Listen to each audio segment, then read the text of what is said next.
നമ്മുടെ മൈക്കിൾ പനച്ചക്കലച്ഛൻ കരുണക്കൊന്തയെക്കുറിച്ചൊക്കെ ഇടയ്ക്കൊരു പങ്കുവെക്കൽ നടത്തിയപ്പോൾ ഒരാൾക്ക് തെറ്റിദ്ധാരണ വന്നു. മൈക്കിൾ അച്ഛൻ പറയും, ദൈവമേ കരുണ തോന്നണേന്ന് പ്രാർത്ഥിക്കരുത്. അച്ഛൻ പറയാ കറക്റ്റാ. ആഴപ്പെട്ട് ചിന്തിക്കുന്നവർക്ക് തിരിയും. ദൈവമേ കരുണ തോന്നണേന്ന് പ്രാർത്ഥിക്കരുത്. എന്താ കാര്യം?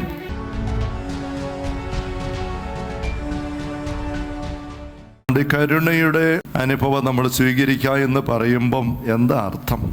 എന്താ അതിൻ്റെ അർത്ഥം? ദൈവത്തിൻ്റെ കരുണ നമ്മൾ സ്വീകരിക്കുന്നു, നമ്മൾ ഞങ്ങളുടെ മേൽ കരുണയായിരിക്കണമേ എന്ന് പ്രാർത്ഥിക്കുന്നു. പക്ഷെ ഇതിനകത്തൊക്കെ നമ്മൾ മനസ്സിലാക്കേണ്ട ഒന്നാമത്തെ കാര്യം ഞാൻ കുർബാന അനുഭവം സൂചിപ്പിക്കുകയുണ്ടായി. ഒന്ന്, ഈ കരുണയുടെ തിരുനാളിൻ്റെ പ്രസക്തി, ദൈവ കരുണ സ്വീകരിക്കാനായിട്ട് ആവശ്യം അല്ലെ അർഹത പ്രസക്തി ഉള്ളത് പാപബോധമുള്ളവർക്ക് മാത്രമാണെന്ന് അറിയണം. പാപബോധവുമായിട്ട് ബന്ധപ്പെട്ടതാണ് ദൈവകരുണയുടെ അനുഭവം. കരുണയായിരിക്കണേ, കരുണയായിരിക്കണേ, എൻ്റെ വീട്ടിലെ പ്രശ്നങ്ങളാണ്, കടബാധ്യതയാണ്, തടസ്സമാണ്, ജോലി തടസ്സമാണ്, മക്കളങ്ങനെ കഷ്ടപ്പെടുക, കരുണയായിരിക്കണേ, കരുണയായിരിക്കണേ, നമ്മൾ കരഞ്ഞുകൊണ്ടിരിക്കുക എന്ന് പറയുന്നത് കരുണയുടെ തിരുനാളിൻ്റെ ചൈതന്യം അല്ല. കാരുണ്യം ദൈവം ഒരുക്കുന്നത് പാപികൾക്കാണ്. മനസ്സിലായോ? അപ്പോൾ പാപം എനിക്ക് എന്തുമാത്രം, ഞാൻ പാപിയാണെന്നുള്ള ബോധ്യമില്ലാത്ത വ്യക്തിക്ക് ഒരു കരുണയും കിട്ടത്തില്ല. ആവശ്യമില്ലതാണ് വിഷയം. ആവശ്യമില്ല. തോമാശ്ലീഹായുടെ അവിശ്വാസത്തിൻ്റെ പാപക്കറയിലാണ് ദൈവകാരുണ്യത്തിൻ്റെ കഴുകുന്ന അനുഭവം. എത്രയേറെ താളിയും തേച്ച് കുളിച്ചാലും പാപക്കറ ഉണ്ടോ? ഉണ്ടായിരിക്കും. ജെറമ്യാ 2:22 കണ്ടല്ലോ നമ്മൾ. നമ്മുടെ ഉള്ളത്തിൽ കയറി കിടക്കുന്ന നിർജീവ പ്രവൃത്തി പാപം, അതിനെ കഴുകുന്ന കുഞ്ഞാടിൻ്റെ പോലെയുള്ള യേശുവിൻ്റെ രക്തമാണ്. അപ്പോൾ തിരുവിലാവ് തുറന്ന് ചെങ്കതിരുകൾ, വെണ്മക്കതിരുകൾ ഒഴുകുന്നത് പാപത്തെ കഴുകി മാറ്റിയിട്ട് പരിശുദ്ധം ആവശ്യം ജലിപ്പിക്കാൻ വേണ്ടിയിട്ടാണ്. പാവമില്ലാത്ത വ്യക്തിക്ക് ഇതിൻ്റെ ആവശ്യമില്ല. അത് പാവമില്ലാത്തത് കൊണ്ടല്ല, പാപബോധമില്ലാത്തത് കൊണ്ടാണ്. പാവബോധമില്ലാത്തത് കൊണ്ടാണ്.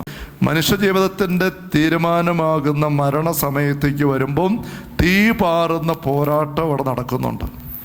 പണ്ടൊക്കെ വീടുകളിൽ ഒരു ചിത്രമുണ്ടായിരുന്നു. ഞാൻ കൊച്ചായിരിക്കുമ്പോൾ എൻ്റെ വെല്ലുമ്മച്ചിൻ്റെ വീട്ടിൽ ചെല്ലുമ്പോൾ ഭിത്തിയിൽ ഇങ്ങനെ നേരെ ഭിത്തിയിൽ ഇങ്ങനെ വെച്ചത് പടം കണ്ടിട്ടുണ്ട്. ഒരാൾ മരിക്കാൻ കിടക്കുന്നു, മരണാസനം കിടക്കുന്നു, നിങ്ങളോട് കയറിയാണ്. അപ്പം ഒരച്ഛൻ വന്ന് ഒപ്പരീക്ഷ കൊടുക്കാനൊക്കെ വേണ്ടി പ്രാർത്ഥിച്ചുകൊണ്ട് നിൽക്കുന്നു. കുടുംബാംഗങ്ങൾ കരഞ്ഞോടടുത്ത് നിൽക്കുന്നു. അപ്പോൾ ആ പശ്ചാത്തലത്തിൽ ഒരു വശത്ത് നരകം, കുറേ പിശാചുക്കൾ ഇങ്ങനെ ഈ മനുഷ്യരെ കൊണ്ടുപോകാൻ വേണ്ടി അവകാശം പറഞ്ഞ് നിൽക്കുന്നു. മറുവശത്ത് കാവൽമാലാഖ കരഞ്ഞ് വിഷമിച്ച് കെഞ്ചി ഇങ്ങനെ നിൽക്കുന്നത്. ആ പശ്ചാത്തലം ചിത്രീകരിച്ചുള്ള പടം നിങ്ങൾ കണ്ടിട്ടുണ്ടെങ്കിൽ അറിഞ്ഞുകൂടാ. അങ്ങനെ പടം പണ്ടുണ്ടായിരുന്നു. ഇന്നത്തെ പടങ്ങളൊക്കെ നമ്മൾ ഞാൻ ഒരിടയ്ക്ക് ഇങ്ങനെ അടിച്ചത് ഇടപെടൽ കൊടുക്കുമായിരുന്നു. നമ്മുടെ വീട്ടിലൊക്കെ വെക്കണം, നമ്മുടെ കുഞ്ഞുങ്ങളെ കാണണം. ഇത് റിയൽ സംഭവങ്ങളാണ്, ഇത് റിയൽ കാര്യങ്ങളാണ് സംഭവിക്കുന്നത്. പൈശാചിക പോരാട്ടത്തിൻ്റെ തീവ്രമായ ഈ ഒരു അവസരത്തിൻ്റെ രംഗം. അപ്പം അവിടെ പാപമാണ് വിഷയം, പാപമാണ് വിഷയം. ഭവിഷ്യനെ കരുണക്കൊന്ത ചെല്ലിയപ്പം ആ മനുഷ്യൻ്റെ പാപം ഈശോയുടെ ബലിയുടെ രക്തത്തിലേക്ക് ചേർത്ത് വെച്ച് ഭവിഷ്യനെ കഴുകി കൊടുക്കുകയാണ്. അപ്പം ആ മനുഷ്യന് അനുഭവിച്ചിട്ടുണ്ട് കുറേയൊക്കെ, പക്ഷെ ആവശ്യത്തിന് കഴുകിയിട്ടില്ല.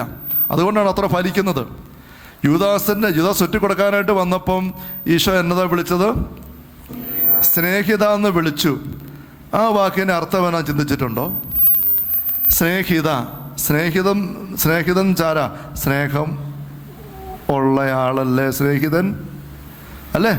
സ്നേഹമുള്ളവർക്ക് പറയുന്ന പേരല്ലേ സ്നേഹിതരാണ്, സ്നേഹമുള്ളവരാണ്. ഇവിടെ ഈശോ യൂദാസിനെ സ്നേഹിത എന്ന് വിളിക്കുമ്പം യൂദാസിലെ സ്നേഹമാണോ ഈശോ അവിടെ പറയുന്നത്? യൂദാസ് സ്നേഹമുണ്ടോ? യൂദാസ് സ്നേഹമുണ്ടോ അവിടെ? ഈശോ മണ്ടത്തരത്തിൽ ഓർത്തു പോയി യൂദാസ് മൊത്തം തരാൻ വന്നപ്പോൾ സ്നേഹം കൊണ്ട് വന്നതാന്ന്. അതാണോ കാര്യം? ഈശോയ്ക്ക് നേരത്തെ അറിയാം തന്നെ ആരാ ഒറ്റിക്കൊടുക്കാൻ. ഈശോയ്ക്ക് അറിയാമായിരുന്നു. തന്നെ വിറ്റ കാശും പോക്കറ്റ് ഇട്ട് ശത്രുവായ സാത്താനെ അകത്ത് കയറ്റി സൽക്കരിച്ചിരുത്തിയിട്ട് കാപട്യത്തിൻ്റെ പുഞ്ചിരിയായിട്ട് വഞ്ചനയുടെ ചുംബനം തരാൻ വേണ്ടി യൂദാസ് വരുമ്പം സ്നേഹിത എന്ന് വാക്ക് ഉപയോഗിക്കുമ്പം അത് ആ വന്ന യൂദാസിനെ കുറിച്ചല്ല, മറിച്ച് ഈശോയെക്കുറിച്ച് അത് പറയുന്നത്. വാക്കുകൾ പുറപ്പെടുന്ന ഹൃദയത്തിൻ്റെ തികവിൽ നിന്നാണ് എന്ന് ഈശോ പഠിപ്പിക്കുന്നത് നമുക്കറിയാമല്ലോ. മത്തായി 12:34 അണലിസന്ധകളെ ദുഷ്ടരായിരിക്കുക നല്ല കാര്യങ്ങളെ പറഞ്ഞെങ്കിൽ എങ്ങനെ കഴിയും? ഹൃദയത്തിൻ്റെ നിറവിൽ നിന്നാണല്ലോ അതരെ സംസാരിക്കുന്നത്.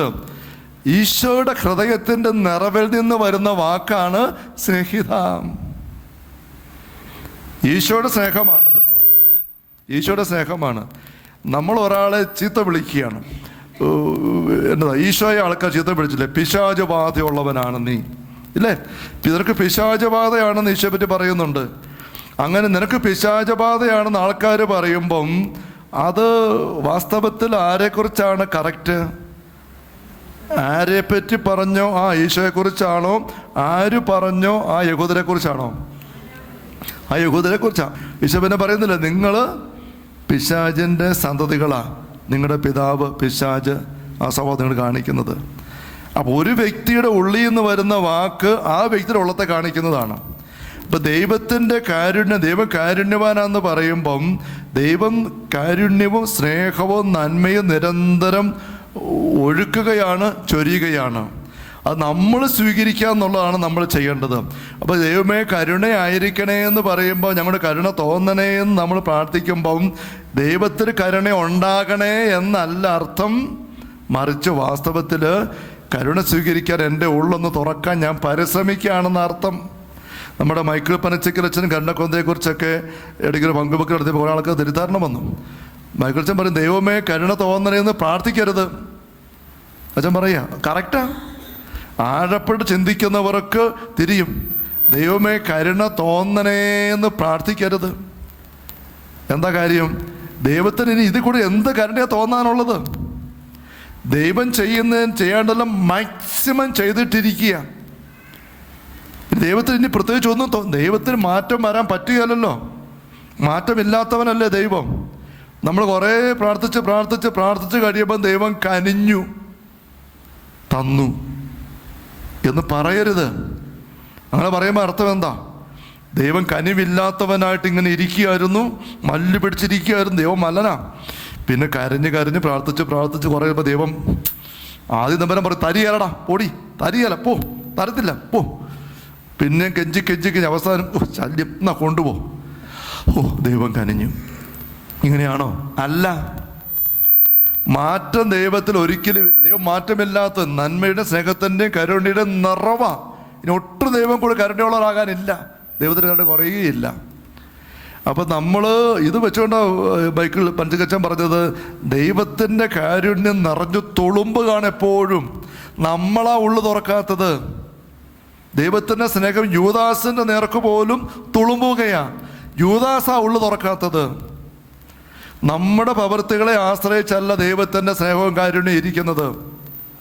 ദൈവത്തിൻ്റെ സ്നേഹം ഒരിക്കലും അസ്തമിക്കുന്നത്. ദൈവ സ്നേഹം തന്നെയാണ്. നമ്മൾ യോഹന്നാൻ തൻ്റെ 1-ാമത്തെ ലേഖനത്തിൽ ദൈവത്തെക്കുറിച്ച് എൻ്റെ ജീവൻ പ്രത്യക്ഷപ്പെട്ടു. യോഹന്നാൻ്റെ 1-ാം ലേഖനം 1-ാം അധ്യായം 1 മുതൽ വാക്കുകൾ വായിക്കുമ്പം, ആദ്യം മുതൽ ഉണ്ടായിരുന്ന ഞങ്ങൾ കേട്ടതും സ്വന്തം കണ്ടുകൊണ്ട് കണ്ടതും സൂക്ഷിച്ച് വീക്ഷിച്ചതും കൈകൊണ്ട് സ്പർശിച്ചതുമായ ജീവൻ്റെ വലുത് ഞങ്ങൾ പ്രഖ്യാപിക്കുന്നു. ജീവൻ്റെ വെളിപ്പെടി ഞങ്ങൾ കണ്ടു. ഇങ്ങനെ പറയാൻ കാരണം എന്നാ? ഈ ഉണ്ടായിരുന്ന ജീവൻ ദൈവമാണത്. ദൈവം അശരീരിയാണ്. അശരീരം കാണാൻ പറ്റത്തില്ല. അവിടെ കാണാൻ പറ്റാത്ത ദൈവം നമുക്ക് കാണാവുന്ന ആളായി, കേൾക്കാവുന്ന ആളായി, സ്പർശിക്കാവുന്ന ആളായിട്ട് വന്നതാണ് ഈശോ. വചന മാംസമായി നമ്മുടെ മധ്യ വസിച്ചു. യോഹന്നാൻ 1-ാം സുവിശേഷം 1-ാം അധ്യായം, യോഹന്നാൻ സുവിശേഷം 1-ാം അധ്യായം 14-ാം വാക്യം. അതുകൊണ്ട് കാണാൻ പറ്റി, തൊടാൻ പറ്റി, കേൾക്കാൻ പറ്റി. അപ്പോൾ അദ്ദേഹം പറയാണ്, ഞങ്ങൾ കേട്ടു, സ്വന്തം കണ്ണുകൊണ്ട് കണ്ടു, സൂക്ഷിച്ചു വീക്ഷിച്ചു, കൈകൊണ്ട് തൊട്ടു, അങ്ങനെ അറിഞ്ഞ ദൈവത്തെക്കുറിച്ച് പറയുകയാണ്. പറഞ്ഞു വരുമ്പോൾ 3-ാം ഭാഗം, ഞങ്ങൾ കാണുകയും കേൾക്കുകയും ചെയ്ത് നിങ്ങളെ അറിയിക്കുന്നു. കൂട്ടായ്മ ഉണ്ടാക്കാൻ വേണ്ടിയിട്ടാണ്. എന്നിട്ട് വീണ്ടും പറയുകയാണ്, ഇതാണ് ഞങ്ങൾ പ്രഖ്യാപിക്കുന്നത്. 6-ാം വാക്യം കണ്ടോ? ദൈവം പ്രകാശമാണ്. 5-ന്റെ അവസാനം 6. ദൈവം പ്രകാശമാണ്. ദൈവത്തിന് അന്ധകാരം ഇല്ല. ദൈവത്തിന് അന്ധകാരം ഇല്ല. ദൈവം പ്രകാശമാണ്. ആ പ്രകാശം എന്താ? വിശുദ്ധിയുടെ പ്രകാശം, സ്നേഹത്തിൻ്റെ പ്രകാശം, നന്മയുടെ പ്രകാശം. അവിടെ അശുദ്ധി ഒട്ടുമില്ല. സ്നേഹമാണ്. വെറുപ്പില്ല, നീരസമില്ല, അമർഷമില്ല, ക്രോധവും ഇല്ല. ഭവിഷ്യനേക്കുള്ള ദർശനങ്ങളെ ക്രോധത്തിൻ്റെ മാലാഖെ കണ്ടുവെന്ന് വായിക്കുന്നുണ്ട്. അത് ചിന്തിക്കാൻ ആഴപ്പെട്ട് വചനം മനസ്സിലാക്കാൻ പറ്റാത്ത ഈ അപ്പസ്തലൻ പറയല്ലേ, നിങ്ങൾ പൈതങ്ങളാണ്, നിങ്ങൾക്ക് ആഴമായ കാര്യങ്ങൾ പങ്കുവെക്കാൻ എനിക്ക് സാധിച്ചിട്ടില്ല. അതുകൊണ്ട് ഞാൻ പൈതങ്ങളെ പോലെ നിങ്ങൾക്ക് ഞാൻ പഠിപ്പിച്ചു തന്ന പാലാണ്. 1 കൊരിന്തോസ് 3-ാം അധ്യായം 1 മുതൽ വാക്യങ്ങൾ. സഹോദരരെ, എനിക്ക് നിങ്ങളുടെ ആത്മീയ മനുഷ്യരോട് എന്ന പോലെ സംസാരിക്കാൻ സാധിച്ചില്ല. ജഡിക മനുഷ്യരോടെന്ന പോലെ, ക്രിസ്തുവിനെ കുറിച്ചുള്ള അറിവിൻ്റെ കാര്യത്തിൽ പൈതങ്ങളോട് എന്ന പോലെ ഞാൻ സംസാരിച്ചത്. ഗുരുവായ ഭക്ഷണം കഴിക്കാൻ ശക്തരല്ലാതിരുന്നതിനാൽ നിങ്ങൾക്ക് ഞാൻ പാല് തന്നു. അത്രേ നിങ്ങൾക്ക് പറ്റുന്നുള്ളൂ. നിങ്ങൾ പാല് കുടിക്കാറായിട്ടുള്ളൂ. ഇപ്പോഴും കുഞ്ഞുങ്ങളാ. കാരണം എന്നാ, ഇപ്പോഴും നിങ്ങളുടെ അവസ്ഥയിലാണ്. നിങ്ങൾ ജഡിക മനുഷ്യർ തന്നെയാണ്. അതിൻ്റെ അടയാളം എന്നതാ, നിങ്ങളുടെ ഇടയിൽ അസൂയ, തർക്കം, ഇതൊക്കെ നിലനിൽക്കും. ജഡിക സാധാരണക്കാരും അല്ലേ, ലൗകികരായത് കൊണ്ടല്ലേ നിങ്ങൾ ഞാൻ പൗലോസിൻ്റെ ആളാ, ഞാൻ അപ്പോസ്തലൻ പറഞ്ഞ് നടക്കുന്നത്, ഞാൻ സീറോ മലബാറാണ്, ഞാൻ ലത്തീനാണ്, മറ്റതാണ്, ഇത് പറഞ്ഞു നടക്കുന്നത്. ഈ ഭിന്നിപ്പ് എവിടെ നിന്ന് വരുന്നു? നമ്മളെല്ലാം ഓരോ വീട്ടിൽ നിന്ന് വന്നിരിക്കുന്നവരല്ലേ. ഞാൻ വാഴചാരിക്കലെയാ, നിങ്ങൾ ഓരോ കുടുംബത്തിലേതാ. അത് വഴക്കടിക്കാനുള്ള വിഷയമാണോ? അല്ല. ദൈവം നമുക്ക് ഭൂമിയിൽ ജനിക്കാനും വളരാനും ഒക്കെ തന്നതിന് സാഹചര്യങ്ങളാണ്. അപ്പൻ, അമ്മ, കുടുംബം, നാട്. അത് വഴക്കടിക്കാനുള്ള വിഷയമല്ല, മിടുക്ക് കാണിക്കാനുള്ള വിഷയമല്ല. മനസ്സിലായോ? അവിടെ ഏത് സഭ, ഏതോ അപ്പസ്തലൻ, അതൊക്കെ ഇത് പറഞ്ഞ് വഴക്കടിക്കുന്ന രീതി അന്നേ ഉണ്ടായിരുന്നു. കൊരിന്തോസിൽ അത് അപ്പസ്തലൻ പറയുന്നത് നിങ്ങൾ ലൗകികരായത് കൊണ്ടാണ്, ആത്മീയരല്ല. അതിൻ്റെ അടയാളമാണ് ഈ ഭിന്നിപ്പ്. പൗലോസിൻ്റെയാ അപ്പോളോസിൻ്റെയാ. അവിടെ അപ്പസ്തലൻ പറയാണ്, അപ്പോളോസ് ആരാ, പൗലോസ് ആരാ? 5-ാം വാക്യം. കർത്താവ് നിശ്ചയിച്ചതനുസരിച്ച് നിങ്ങളെ വിശ്വാസിക്ക് നയിച്ച വിശ്വാസം മാത്രം. ഞാൻ നട്ടു, അപ്പോളോസ് നനച്ചു, ദൈവം വളർത്തിയത്. ഇവിടെ നടുന്നവർ നനയ്ക്കുന്നതിനുള്ള ദൈവത്തിന് പ്രാധാന്യം ഇത് മനസ്സിലാക്കണം. ഒരു ഭിന്നിപ്പിൻ്റെ, തർക്കത്തിൻ്റെ, അസൂയയുടെ അവസ്ഥ എവിടെയുണ്ടോ അവിടെ ആത്മീയതയിൽ വളർന്നിട്ടില്ല, ആത്മീയരായിട്ട് മാറിയിട്ടില്ല. ഇപ്പോഴും ആത്മീയത കുഞ്ഞുങ്ങളാണ്, ശിശുക്കളാണ്. അതുകൊണ്ട് ശിശുക്കൾക്കുള്ള ഭക്ഷണം ഇച്ചിരി പാല് തരാനേ പറ്റുള്ളൂ. പിള്ളേർ ഇപ്പം ഒരു കൊച്ച് എന്നതാ 2 വയസ്സുകാരൻ ഓടി നടക്കുക, കുസൃതിക്കുട്ടൻ. അവനവിടെ ഈ ഇലക്ട്രിസിറ്റിയുടെ സ്വിച്ച് ബോർഡും ഫ്യൂസും ഒക്കെ ഇരിക്കുന്നു. അവിടെ കയറി അവന് പണിയാൻ കൗതുകമാണ്. അത് ഊരാൻ കുത്താനൊക്കെ അവന് ഇഷ്ടമാണ്. അവനിടയ്ക്ക് പോയി പണിയാം. അത് കണ്ട് പപ്പ പറയും, മോനെ അവിടെ പോയി തൊട്ടേക്കരുത്, അപകടമാണ്, കറണ്ടടിക്കും, അപകടപ്പെടും, പോയേക്കരുത്, ഇതൊക്കെ പറഞ്ഞു കൊടുത്തു. എന്നിട്ട് ഇവൻ പിന്നെയും പോയി അവിടെ കൈയിടുമ്പം പപ്പ പറയും, മോനെ മാറിപ്പോവും. പിന്നെ നോക്കുമ്പോൾ അവൻ പിന്നെയും പോയി കരുതുമ്പോൾ പപ്പാനായി ഒരു വടി എടുത്തിട്ട് ഓടി അങ്ങ് ചെല്ലും. എടാ എന്നോട് പറഞ്ഞില്ല മാറിപ്പോകാൻ എന്ന് പപ്പ പറയുന്നത്.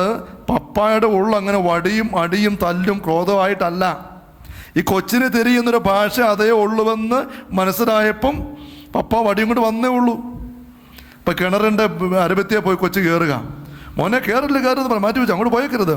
എന്നിട്ടും പപ്പ ജനലാക്കൂടെ നോക്കുമ്പോൾ ഉണ്ട് കൊച്ചു മുറ്റത്ത് എന്നിട്ട് കിണറിൻ്റെ അരബത്തിയരോട് കാലും പൊക്കി വെച്ച് കയറി അകത്തോട്ട് നോക്കാൻ പോവുക. പപ്പ എന്നായിരിക്കും ചെയ്യുന്നത്? ഓടി ചെന്നിട്ട് ചന്തിക്ക് ഒട്ടും തല്ല് വെച്ച് കൊടുക്കും, വലിച്ചു മാറ്റും ഇങ്ങോട്ട്. ആ തല്ല് കൊടുക്കുന്നത് പപ്പായുടെ ഉള്ളിൻ്റെ വെറുപ്പല്ല, അവൻ്റെ ഇല്ലായ്മയെ കാണിക്കുന്നതാണ്. പോത്തിനോട് വേദം ഓതരുതെന്ന് പറയല്ലേ, പോത്തിനോട് വേദം ഓതരുത്. പോത്തിൻ്റെ അവസ്ഥയിലുള്ള മനുഷ്യ മക്കളെ തമ്പുരാൻ പഠിപ്പിക്കാൻ നോക്കുന്നതാണ് ഇങ്ങനെയുള്ള ഇമേജറീസ്. ക്രോധത്തിൻ്റെ മാലാഖ വാളുമായിട്ട് നിൽക്കുന്നത് ഞാൻ കണ്ടു എന്ന് ഭവിഷ്യന പറയുമ്പോൾ തമ്പുരാൻ എന്തിനാ കാണിച്ചു കൊടുക്കുന്നത്? വടിയായിട്ട് പപ്പ ഓടി വരുന്ന രംഗം എന്തിനാ പപ്പ കാണിക്കുന്നത്? പപ്പയുടെ ഉള്ളിൽ അവനോട് തലണം എന്നുള്ള ചിന്ത അല്ല. പിന്നെ എന്തുകൊണ്ട് പപ്പ അങ്ങനെ വരേണ്ടി വരുന്നു? ഇവൻ്റെ ഈ ഹൃദയം ആ മല്ല് കാരണം സംഭവിച്ചു പോകുന്ന അവസ്ഥയാണ്. മല്ല് കാരണം പല കാര്യങ്ങളിലും ദൈവത്തിന് തന്നെ നന്മ വെച്ച് പോകാൻ പറ്റുന്നില്ല. മത്തായി 19 പറയല്ലേ, വിവാഹമോചനത്തിൻ്റെ കാര്യത്തെപ്പറ്റി പറഞ്ഞു വരുമ്പോൾ ഈശോ പറഞ്ഞ കമൻറ്റ് കണ്ടോ? മോശം ഞങ്ങൾക്ക് ഉപേക്ഷാപത്രം കൊടുത്താൽ ഭാര്യയെ പറഞ്ഞു വിടാമെന്ന് അനുവാദം തന്നിട്ടുണ്ട്. ഈശോ പറഞ്ഞു നിങ്ങളുടെ ഹൃദയകാഠിന്യ നിമിത്തമാണ്. അങ്ങനെ ആയിരുന്നില്ല ദൈവത്തിൻ്റെ പദ്ധതി. നിങ്ങളുടെ ഹൃദയകാഠിന്യ നിമിത്തം ഒരു നിവൃത്തി ഇല്ലാത്തടത്ത് ഒരുമിച്ച് കിടന്ന് അങ്ങോട്ടും ഇങ്ങോട്ടും എന്നും ഭാര്യയും ഭർത്താവ് ചവിട്ടും തൊഴി ഇടിയും തന്നെ പരിപാടി. അങ്ങനെ ചവിട്ടിക്കൊന്ന് തീരുന്നതിനേക്കാൾ നല്ലത് എന്നാൽ പിരിഞ്ഞു പോകും. ചുമ്മാ വിടാൻ പറ്റുമോ? എഴുതി കൊടുത്ത് വിട. മോശം പറഞ്ഞു. അതുപോലെ മല്ലുമായിട്ട് തമ്പുരാൻ്റെ മനസ്സറിയാതെ മാംസത്തിൻ്റെ മാംസം, അസ്ഥിയുടെ അസ്ഥി എന്ന് പറഞ്ഞ് ജീവിക്കാനായിട്ട് ദൈവം കൂട്ടിച്ചേർത്ത ഭാര്യയും ഭർത്താവും സാത്താൻ്റെ സ്വരം കേട്ട് അതെല്ലാം തകർത്തു. ഇപ്പം ചവിട്ടും തൊഴിയും തന്നെ പരിപാടി. ഈ തല്ലിക്കൊന്ന് കുഴിച്ചു മൂടുന്ന അവസ്ഥ കുടുംബത്തിൽ ഉണ്ടാകാതിരിക്കാൻ മോശ അവസാനം പറഞ്ഞു, എന്നാൽ മാറിപ്പോകുമ്പം എന്തെങ്കിലും കുറിപ്പ് കൊടുക്കും. അപ്പോൾ അത് പൊക്കി പിടിച്ചു. ഉപേക്ഷാപാത്രം കൊടുത്താൽ മതി, ആരെയും പറഞ്ഞു വിടാം. കണ്ടോ എന്തുകൊണ്ട് മോശം ഇത് പറഞ്ഞു? തമ്പുരാൻ പറഞ്ഞ ഹൃദയകാഠിന്യ നിമിത്തമാണ്. അപ്പം ഇങ്ങനെയുള്ള ഹൃദയകാഠിന്യത്തിൻ്റെ അവസ്ഥ വരുന്നിടത്ത് ചില കാര്യങ്ങൾ ദൈവത്തിൻ്റെ ഒരു പെർഫെക്റ്റ് വില്ലല്ലാതെ തമ്പുരാൻ കാണിക്കേണ്ടി വരുന്നുണ്ട്. അവിടെ മനുഷ്യമക്കൾ ഇങ്ങനെ ഒരു ദൈവചിന്തയും എടുക്കാതെ നടക്കുന്നത് കണ്ടപ്പം ഭവിഷ്യനേക്ക് ദൈവം ദർശനം കാണിച്ചു കൊടുത്തു. ക്രോധത്തിൻ്റെ മാലാഖ വാളുമായിട്ട് വരുന്നു, ഇപ്പം അരിഞ്ഞു വീഴ്ത്തും, തീ വാളാണ്. ഞാൻ ചോദിക്കട്ടെ, തമ്പുരാൻ്റെ മാലാഖയ്ക്ക് തമ്പുരാൻ്റെ ഉള്ളത്തിൽ ഉള്ളതല്ലാതെ എന്തെങ്കിലുമായിട്ട് വരാൻ പറ്റുമോ? ഇവിടെ ഈ ശുശ്രൂഷകത്ത് ഞങ്ങൾ കുറച്ച് പേരേ ഉള്ളൂ. ഞാൻ അച്ഛൻ അവിടെയുണ്ട്, എൻ്റെ കൂടെ സഹായിക്കുന്ന അതിന് ശുശ്രൂഷകരുണ്ട്. ഇവിടെ ശുശ്രൂഷകർ ആരെങ്കിലും ഞാൻ എടുക്കുന്നൊരു നിലപാടല്ലാതെ വേറെ നിലപാടെടുത്ത് ഇവിടെ നടന്നു കഴിഞ്ഞാൽ ഞാൻ സമ്മതിക്കുമോ? ഞാൻ സമ്മതിക്കുമോ? ഇല്ല. ഇവിടെ ഒരു നമുക്ക് ആപാഭാരത്തിൻ്റെ കാര്യസ്ഥ നമ്മുടെ കാര്യസ്ഥമാണ്. അത് വെച്ച് വേണം ശുശ്രൂഷ പെരുമാറാൻ. നമ്മളെപ്പോഴും ശുശ്രൂഷ പറയും നിങ്ങളിങ്ങനെ പെരുമാറാൻ, അല്ലാതെ പെരുമാറുണ്ടാവരുത്. അതിന് പകരം അച്ഛൻ അവിടെ ഭയങ്കരമായ സ്നേഹമോ, പക്ഷേ ശുശ്രൂഷകരുണ്ടല്ലോ അവർ ഭയങ്കര തെറി വിളിക്കുന്ന ആൾക്കാരാ. എന്തെങ്കിലും അഭംഗി കാണിച്ചാൽ അപ്പോഴേ പച്ച തെറി പറയും ശുശ്രൂഷകർ എന്ന് പറഞ്ഞാൽ അത് ശരിയാകുമോ? അവരെൻ്റെ ശുശ്രൂഷകരായിരിക്കുമോ? അവരെ ഞാൻ വെച്ചതായിരിക്കുമോ? അവരങ്ങനെ പെരുമാറുന്നത് എങ്ങനെയാ? കണ്ടോ?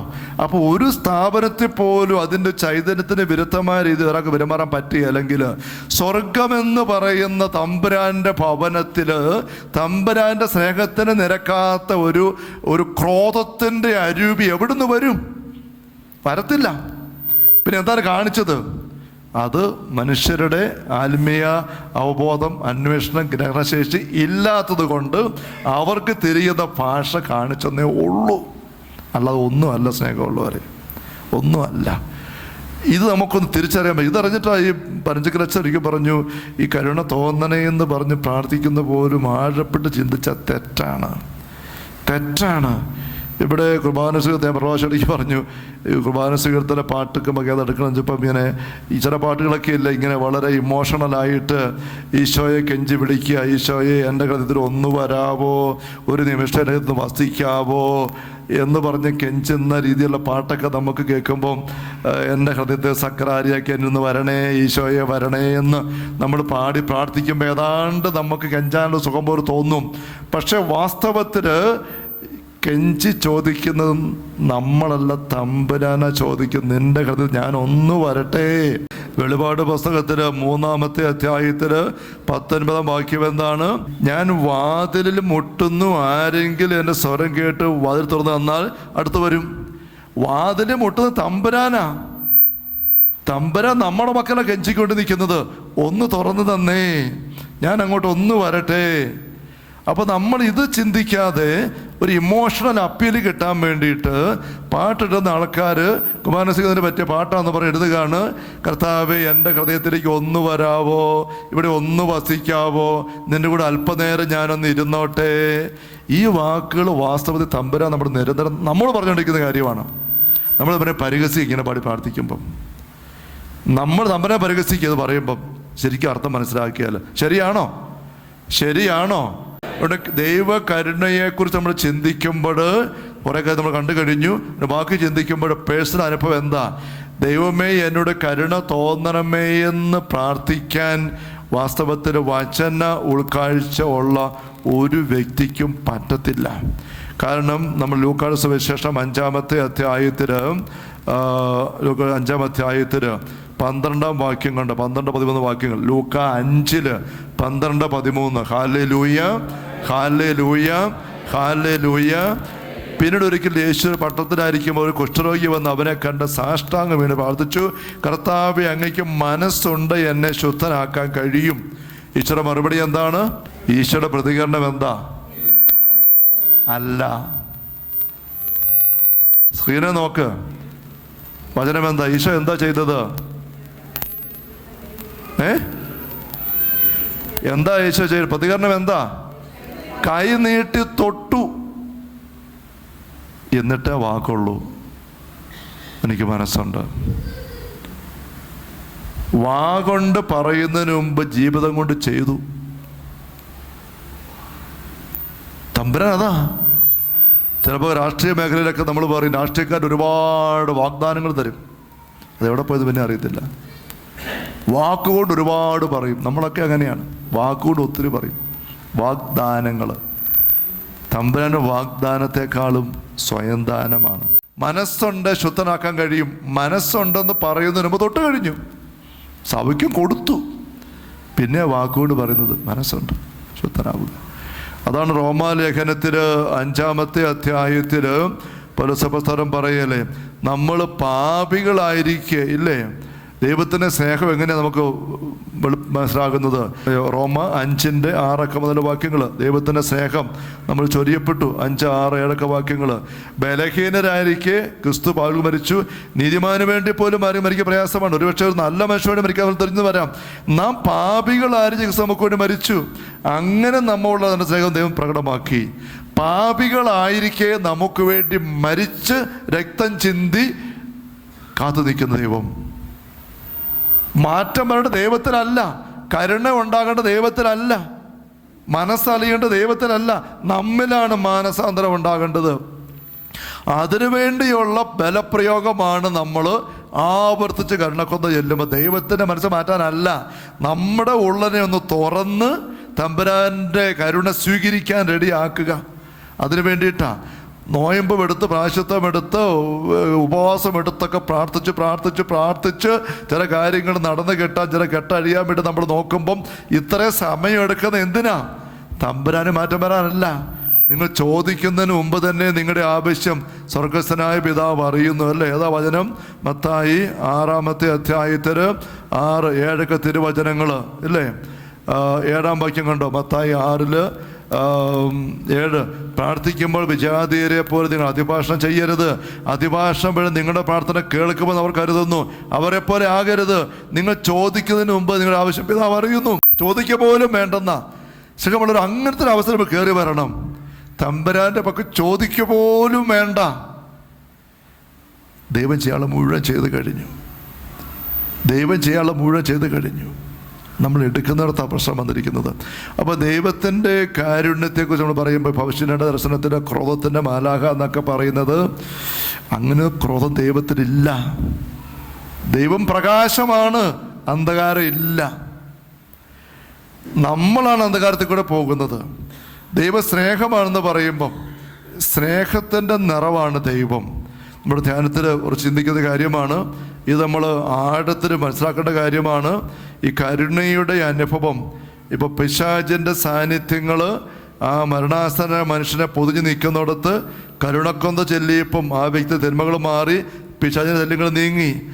നമ്മൾ ആരുടെയെങ്കിലും ജീവിതത്തിലെ പിശാചിൻ്റെ ശല്യങ്ങൾ മാറണമെങ്കിൽ നമ്മുടെ ജീവിതത്തിൻ്റെ പാപങ്ങൾ പോകണം, നമ്മളിതിൻ്റെ പാപങ്ങൾ നീങ്ങണം. പാപങ്ങളുമായിട്ട് നമ്മൾ കഴിയുന്നിടത്തോളം കാലം പൈശാചിക സാന്നിധ്യങ്ങൾ വിട്ടു പോവില്ല.